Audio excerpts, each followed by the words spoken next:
So here I am getting ready to sort my pile of paper. I also have a box of scraps here. What I've done is I've taken 4 of our paper storage boxes and I have labeled using my little sticky notes here, my shut your flap tabs. I've labeled the dividers that I've got. So I'm actually using 2 sets of dividers.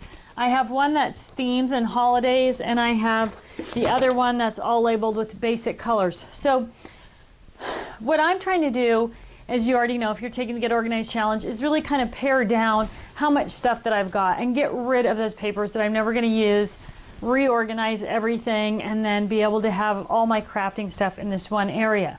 So I'm going to go through this process of sorting paper, and I may say a few things, but in between when I'm talking, when I'm just sorting, I am going to speed up the film so it'll just look like I'm going really, really fast. But I'll give you a good idea of how to actually get through that paper sorting process. So I have over here, 11.5 inches of paper, just under a foot of paper.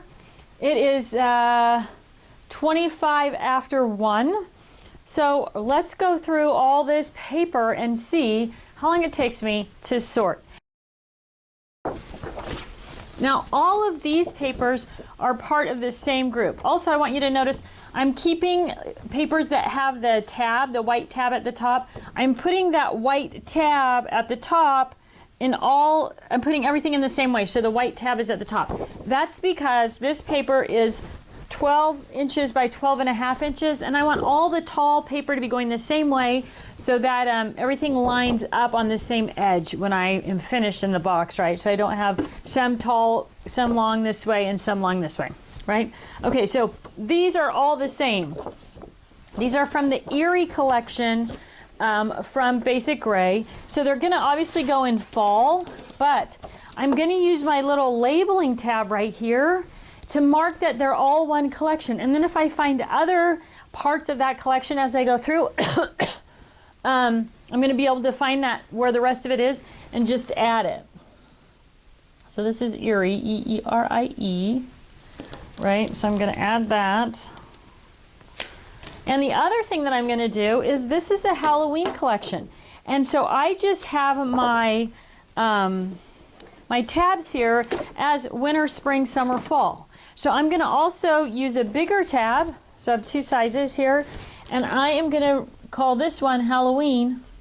And then as I find other Halloween stuff, it's going to go in the fall section, right? That's my major category.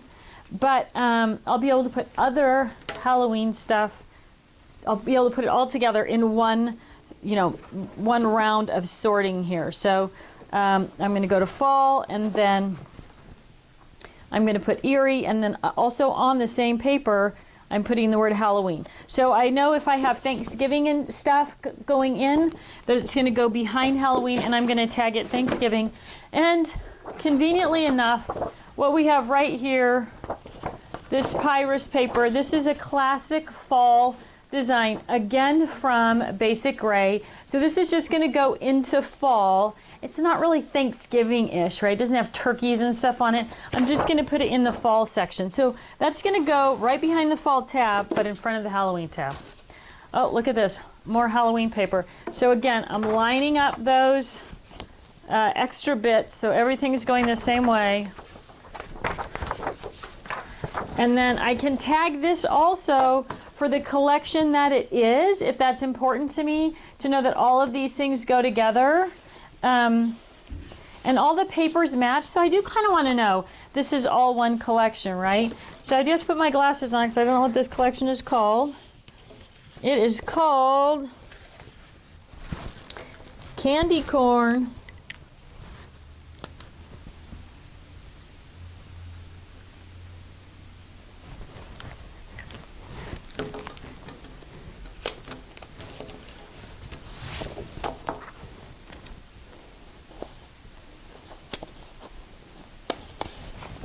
So now I'm just going to file that right behind Erie, the very back there.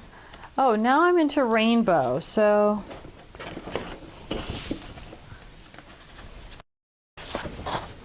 Now you can get out your color wheel if that's helpful to you, if you like to, you know, keep things really super orderly. But I'm just kind of going light to dark. And with reds, I'm sort of fading from orange red into purple red. So whatever works for you. I know some people really like to follow that color wheel and get those exact colors. So whatever you like is what you want to do here. So now I've got some red distress paper, right? So that's definitely in the red family. It's only single-sided, so that's nice. So all my distress papers are going to go together in the back of the red section. Here's another red distress. It's lighter, but it has that tab at the top, so I'm going to throw that in upside down. Now, you could do the same thing, right? If you, within your red section, boy, I have a lot of that. Within your red section, you could take your little tab here and just write distress or patterned or dots or however you're separating.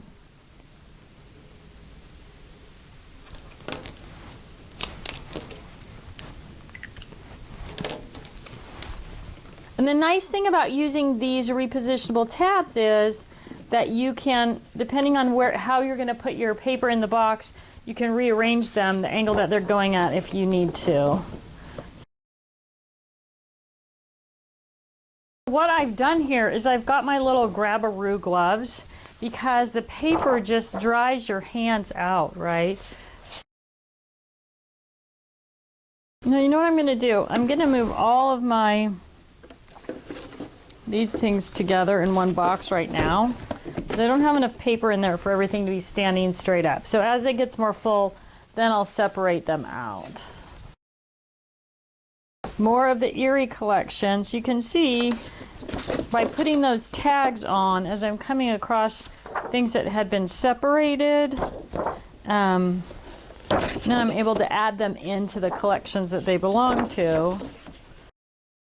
The other thing about putting your paper with the extra tab where you're going to be flipping through is there's less chance of actually doing any sort of damage to the edge or corner that you're going to use. So I'm just taking a peek through this collection to see, do I really like everything that's in the collection? Yeah, it's good stuff. I'm going to keep the whole collection, right? So I'm trying to get rid of things that I know I'm not going to ever use because I just don't like it for some reason. Trying to keep things together, I would use together, right? And that means for the most part, keeping those paper collections together.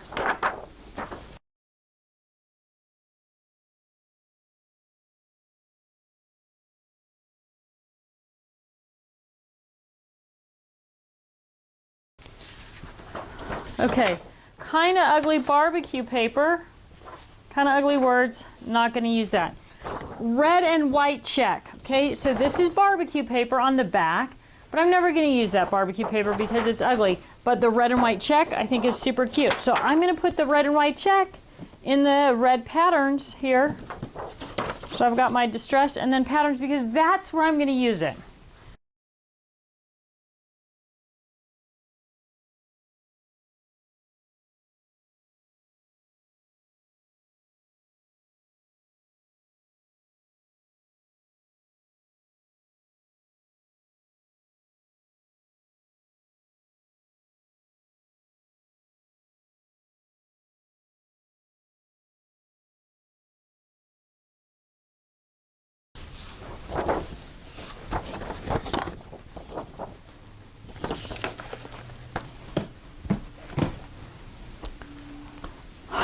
Well, it's 3:39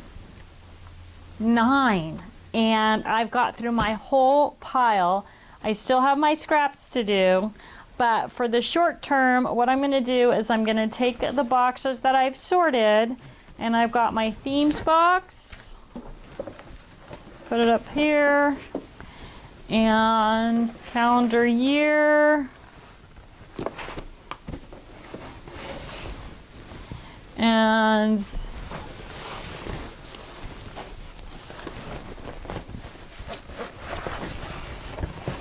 My rainbow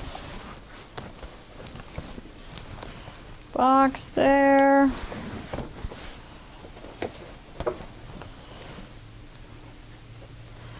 And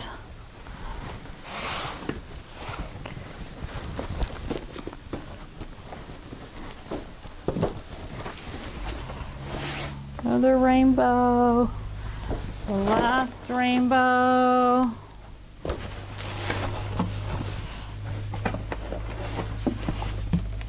So what I'm going to do is, oh, that feels good to sit down. What I'm going to do is go through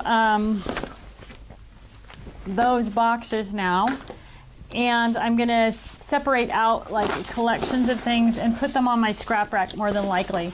So depending on how many sheets of paper are in the collection, like I have some small collections of spring things that, you know, just a couple of sheets of paper.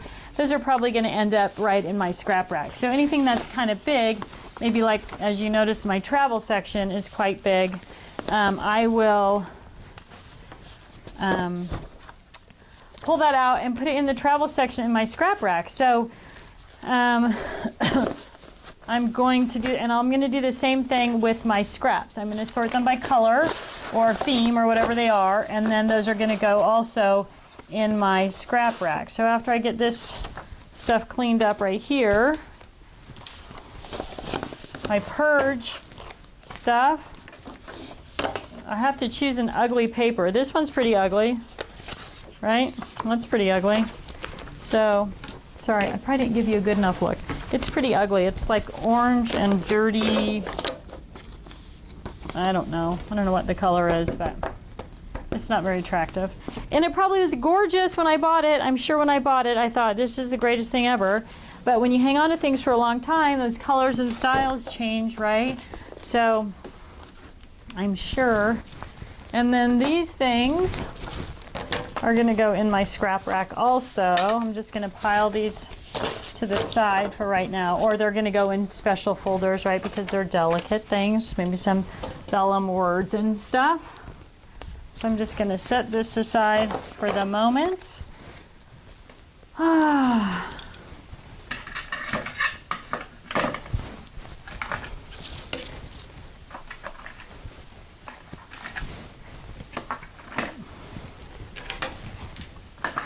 Oh, I love a clean desk. All right, let me put my mouse back there. These little sorting gloves. So now I'm just going to go through my scraps really quickly, and like I said, most of these are going to be by color.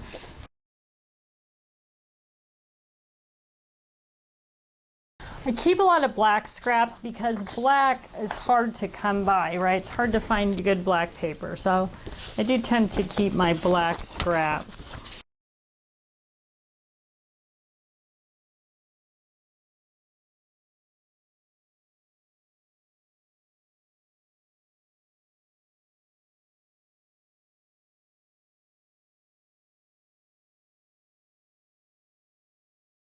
Whew. All right, so now I have my color scraps sorted, so I can when I put my scrap rack together, I can add those, just put them in pages in the rainbow section of my scrap rack. So for now, I'm just going to stack them up by color in this paper storage box. I think it's going to work good to lay it down. Yep. Now I've got my box of scraps that I'm going to sort. I'm going to just put it in here for now. And then I will sort that into my scrap rack. I've got my purge pile right here. I've got these guys, these things that need special protection, or sorted into my scrap rack right there. Boom. 10 minutes to 4, and I've gone through almost 12 inches of paper and have it all sorted, and now I just need to take that next step of choosing which categories or themes are going to go into my scrap rack, and I'm good to go. So thanks for watching. I hope you had fun watching me speed through paper sorting and organization. Have a great day.